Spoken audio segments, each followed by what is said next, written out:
Hi, I'm Bethany Adair. I'm 43 years old and I'm a mindset coach, author of My Guru Cancer, and stage 4 cancer thriver.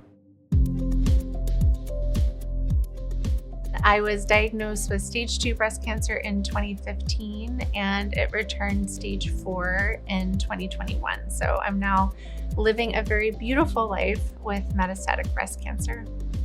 So my cancer journey started the summer of 2015. I was 33 years old and living a super healthy, organic lifestyle. I actually worked in wellness as a yoga therapist, and I just got certified in a mindfulness practice. So I felt great. I have no family history of breast cancer, so it wasn't exactly something that was on my radar. And, I was so excited to share mindfulness and yoga, and I started teaching retreats. And, I was very into studying the relationship between the mind and the body. I was fascinated by it. And I had big plans for that. And then life had other plans, and that turned out to be a very aggressive stage 2, late stage 2, early stage 3 breast cancer. I am not someone who battles cancer, fights cancer. I don't go to war with cancer or see it as an enemy. I see it as a wise teacher that's here to, make my life even more beautiful and help me appreciate the present moment and embrace things that are in front of me and say yes to adventure. So I very much lived that perspective and shared that perspective. I was very active on social media and sharing my journey and connecting with others, which was so amazing to be able to bring a sense of purpose, to this journey. And that's also when I was writing my book. It was a blog at first. When I was pronounced physically cancer-free, no evidence of disease, of course, that's like the words that anyone that's been diagnosed with cancer wants to hear. And so I moved my life. I published the book and I started dating again. And I met an amazing older boy named Tim, who made it in the epilogue of the book, by the way. And I felt like I found the life. Like I was working in the cancer world and supporting others with around mindset, mindfulness, and facing the mental, emotional challenges of cancer. The book was out. And then I started having low back pain. And then it was 8 months later, I finally found a doctor to scan me. And so this was a spine specialist. He ordered the scan, and then my insurance company declined to pay for it. They said that it was not medically necessary. And I even, I fought back like, well, I'm a cancer survivor. Are you sure? And they said that they would pay for it if I finished 6 to 8 weeks of physical therapy. So I did that. It did not help physically. And then I got the scan. So for me, the scan was to figure out what was happening in my low back, because it was starting to really impact my adventurous life. When I moved to Colorado, I was hiking and skiing and paddleboarding and whitewater raft. Like I was doing so many cool things. And then it was getting really hard to walk. I had the MRI. And then 2 hours later, I'm in my living room and I get the phone call. And I remember looking at like the screen on the phone, and I saw the doctor's number and I was like, it's really weird. Like I was just there 2 hours ago. Why would he be calling? And I answer, and his first words are, Bethany, are you sitting down? And like the breath left my body in that moment. And like I sat back down on the couch and he said, I'm so sorry to tell you this, but there are lesions all over your spine. It looks like the cancer is back and you need to call your oncologist right away. And like that moment, it just like frozen in time for me and like one huge blur. And I'm a positive person. I look at things like in a bright way, and I was absolutely devastated in that moment. And I was like, stage 4, this is no longer curable. This terminal. We did find out the cancer spread to other places through a PET scan. spread to my liver and some lymph nodes in my stomach. And then, after those waves of grief, I hit this moment where I was just like, okay, this is happening. Like, whether I like it or not, this is happening. And while I can't control what cancer does in my body, I am empowered in how I react to it. And so I had just like this something ignite in me that was like, I'm going to make the best of whatever time I have left here. And so I've now been living with metastatic breast cancer for 4 years. And I will say that I had no idea my life could be this good living with it. When I had my first diagnosis in 2015, we definitely did genetic testing to see if I carried any genetic mutations. And I didn't test positive for anything. I have no family history. And I, for years thought genetic and genomic were the same word. So when my cancer came back in 2021, we did do a round of some kind of testing. All I heard was my oncologist said, we're going to send this biopsy off to test the tissue to see if there are any rarer mutations. Now, in my mind, it's a giant blur because it was such an overwhelming moment in time. In my mind, I thought it was still genetic things they were looking for. I didn't understand what genomic was until later. And so, I started treatment. I had palliative radiation to my low back to help me get out of pain, as well as physical therapy. And then I started a chemo regimen that really shrunk everything into a very manageable place. And then I moved into a maintenance treatment plan. So that was actually working really well for years. It got me to a state of no evidence of active disease, which is like a miracle, exciting words to hear in my situation. And then I joined a clinical trial. And during that trial, it was interesting because I joined it when things were actually going really well. I was asking my oncologist more questions about blood work. There was a certain test that was popular out there that some of my friends were doing. I'm like, hey, am I a candidate for this? What does this look like? And I don't know. I just started getting inquisitive with them. So I don't know if this is the reason they brought the clinical trial to my attention, but it was one to monitor for the ESR1 mutation. I am ER positive, breast cancer, HER2 negative. And so it was explained to me, hey, there's this mutation that can develop, and it would be your cancer's way of getting really smart and trying to get around hormone therapy. So I saw it as extra monitoring and, a way to help research and by joining the clinical trial. And it was nice to know like, oh, that's something I could develop in years or something is how I looked at it. But what we didn't expect is I actually had the mutation already. So we did one round of a liquid biopsy, worked and determined I do have this mutation. So that was like, sort of the start of understanding, hey, your cancer actually changes and mutates over time, and how helpful it can be to learn how, like, what's happening with this cancer? How is it adapting to the environment? And so that was the first time I heard I had some kind of mutation and heard about biomarker testing. And so I knew about it from being in the cancer community, but it wasn't a big focus of mine until the timing was just amazing. 1 month before my wedding. So this is now, been living with metastatic breast cancer for over 3 years. Everything had been stable or shrinking and disappearing. And then 1 month before the wedding, the cancer decided to progress again.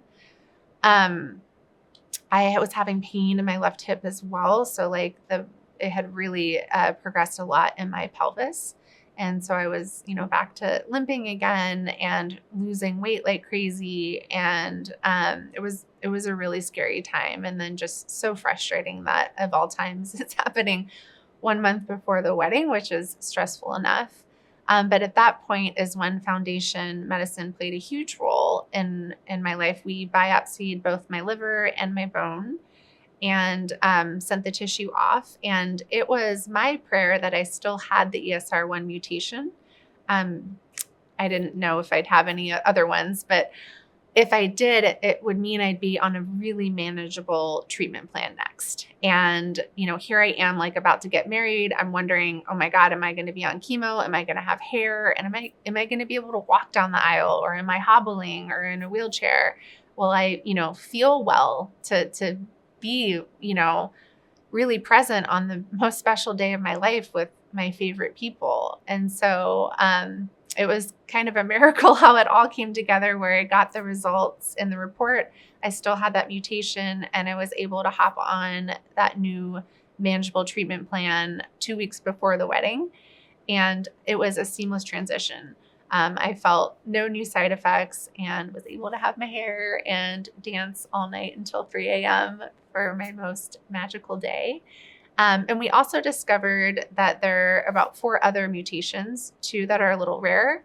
And so for me, it was just so helpful to have this handy report that's like, hey, here are the list of mutations. Here's a list of the medications that are currently FDA approved that are treating and targeting these mutations. And then here's a list of clinical trials that are in the works. And so for me, the more treatment plans or treatment options I have on the table gives me so much more peace of mind. Now, whether or not I ever touch them or try them, I don't care. But like just knowing that they're there, it's so soothing. At a time where things are so chaotic and heartbreaking, where foundation medicine is meeting you in some of your toughest moments. It's either when you're getting a fresh diagnosis or cancer is progressing. And so anything that can give you both peace of mind and an action plan are invaluable. So far, I'm on my 4th line of treatment in 4 years, and I don't like how fast that's going. But it is what it is, and I'm doing really well right now. So for biomarker testing, I feel really lucky that my oncologist, was the driver of this. She brought it to my attention. She was proactive. Anytime cancer is progressing in any way, the first route is biomarker testing. Let's find out if this cancer has changed or mutated. So I'm lucky that I have a team that brought that to me. But now when I'm talking with anyone that's dealing with progression, first of all, I'm very much just joining them and, empathy of like, oh, damn it. Like, this is not what we want. Progression's not fun to hear. And then again, you don't want to be on a treatment plan that isn't working. So I'm grateful that scans and blood work and monitoring can let us know if it's working or not. And if it's not, I want to change things quick. And so I make sure people are aware, hey, do you know about biomarker testing? And is that something that they've recommended for you? If not, I know a company, Foundation Medicine, they also have financial support, if you're not able to afford it, or if your insurance isn't covering it. And it is a way to really understand intimately the genetic makeup of your cancer so that you can target treatments more efficiently and effectively. So it's your best way of knowing your next best treatment plan. And that peace of mind of having other options. Like I have 4 rare mutations. I can't even name them, but I know they're in this report. And if I need that information, if cancer progresses again, I get to go back and then I will click on all the links and learn about them. But I just love knowing that they're there. And I also share with people, like, it's exciting. Like, it's an exciting new direction in medicine. When I look at these new targeted therapies that are coming out, none of those newer therapies were around 5 to 10 years ago. And that's what those statistics are based on. So they're based on old medicine. And so it really helps me and my mentality, going into this, hey, like these new mutations that we now know about exist. They can give you a reason for why cancer progresses, which is so nice to know because your mind's reeling. You think you did something wrong or didn't eat healthy enough or exercise or whatever. It's so dumb how we turn on ourselves when there's progression, but it can give a reason why, and then it can give an action plan on what to do next. To me, I describe 2024 as the highest highs and the lowest lows. And the lowest low was having progression right before the wedding. But then one of the highest highs was walking down that aisle I had my mom and dad on each arm and walking towards Tim, and just all of our favorite people were gathered together. The mountains were in the background. And just, having that moment of like, I get to be alive to do this. And I have a lot of I get tos in life now. Like, I get to wake up, I get to breathe, I get to walk right now. Like, there's so many I get tos that we just miss, if we're not thinking of it. We also had an incredible honeymoon in Greece. And so I was on that targeted treatment plan for Greece as well. So I could bring cancer treatment with me. So I'm literally like sitting on the beach with the cliffs of Greece and the gorgeous blue dome tops and whitewashed walls and like this gorgeous clear water beach. I'm sitting there and I can take my cancer treatment on the beach. It was absolutely incredible. And some other highlights too is I'm working with a few different cancer organizations, and I'm able to teach yoga and mindfulness and in a retreat setting for cancer thrivers and at adventure trips. And I find that to be so cool. I've done it as a patient, and then to go back and work with them too has been so exciting. But gosh, and then also, I had a lot of progression over the holidays this past year. Where again, it was getting really hard to walk, and the cancer had taken over even more spots in my bones. It moved into my liver. It was growing it moved into my lung. It was still growing in my liver. And I also had new stuff in my chest light up. And then cancer was also pressing into my ureter on the right side, which is the tube that connects my right kidney to the bladder, and it had closed it. And so the holidays of last year, this was right before Thanksgiving. It was really scary. So when I say it's a roller coaster, it really can be. And so this was just, a month and a half after my honeymoon in Greece. And then all of a sudden, I'm finding myself, I remember shopping in Walmart with my parents and having to drive the electric scooter because I couldn't walk. And my 70-year-old parents are walking, little humbling experience walking behind me. And I was facing progression again and looking at a new treatment. It might be likely I have a cane soon. Maybe I'm in a wheelchair next year. Ski season was starting. So I was like, heartbroken that it just felt miles away, a possibility of me being able to ski anytime soon. And so I started a new line of treatment, and within, after one treatment, the pain in my pelvis was completely gone. And Christmas Day, I actually got on the ski slopes with Tim, my husband, and we skied for the first time. And I remember both of us were just like, we were crying in the ski lodge, like, oh my God, I cannot believe we're here. And I'm like, just weeks ago, I was having a hard time walking, and here I am on the slopes. Now I've skied, I don't even know how many days. I was skiing all last week as well. And so, getting to do anything with this body gets so exciting. I like telling people that it's really all about being in the present moment and embracing what's in front of you now. And that can be like the smallest thing, like sipping my morning cup of coffee and just really like, I love my morning cup. Like it's a beautiful moment. Or, watching my little nephew eat oatmeal and he's like wearing it all over his face, or, there's just this sweet little moments too. But it's about appreciating and loving where you are. And this body has changed a lot, and it may change a lot more again. Right now, I'm so grateful to be able to do all the things that I want to do with this body right now. And treatment is very manageable with life too. And now there's even more you're learning about cancer. Like, we actually just amended my report and to go look at another marker that you guys discovered after I did my report last year. And so, like, to me, it's exciting. And just hearing that, I did test negative for that particular mutation, but just hearing that, gosh, you're thinking there's already new ones coming out, it lights me up. It gives me a lot of hope and excitement. And so I think moving in the future, you are developing a way to continue to monitor the cancer and detect, like, as soon as possible if it is shifting and mutating, and then of an action plan of what to do about that. So it's one thing just to know about a mutation, but it's another thing to actually have options for that mutation, whether it's treatments or clinical trials. So I still, like, I hold that peace of mind and action plan together, or, oh my God, it's incredible.